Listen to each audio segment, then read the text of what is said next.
Middle East സംഘർഷത്തിനിടയിലും പള്ളികൾ തുറന്നിരിക്കണമെന്ന് ബഹ്റൈൻ കിരീടാവകാശി മനാമ.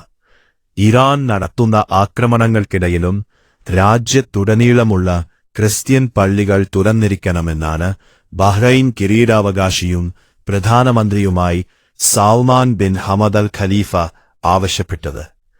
മനാമയിലെ US ഫിഫ്ത് ഫ്ലീറ്റ് ആസ്ഥാനം ലക്ഷ്യമിട്ട് ഇറാനിയൻ മിസൈലുകളും ഡ്രോൺ ആക്രമണങ്ങളും നടന്നതോടെ ബഹ്റൈൻ യുദ്ധത്തിലൊരു മുന്നണിയായി മാറിയിരിക്കുന്നു. കത്തോലിക്ക സമൂഹത്തോടുള്ള പിന്തുണ അറിയിക്കാൻ അവാലിയിലെ cathedral of Our Lady of Arabia സന്ദർശിച്ചതിനു ശേഷമാണ് രാജകുമാരൻ പ്രസ്താവിച്ചത്. വടക്കൻ അറേബ്യയിലെ വികാരി apostolic bishop Al doctor Berardi OSSAT ഇതു സംബന്ധിച്ച് പ്രതികരിച്ചു. വിശ്വാസികളുടെ ആത്മീയ പിന്തുണയ്ക്കായി പള്ളികൾ തുറന്നിടാനേ കിരീടാവകാശി ആവശ്യപ്പെട്ടിട്ടുണ്ട്.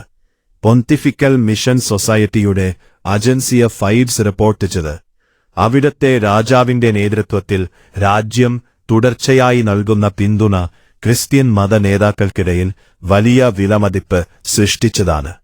ആ ആളുകളെ അവരുടെ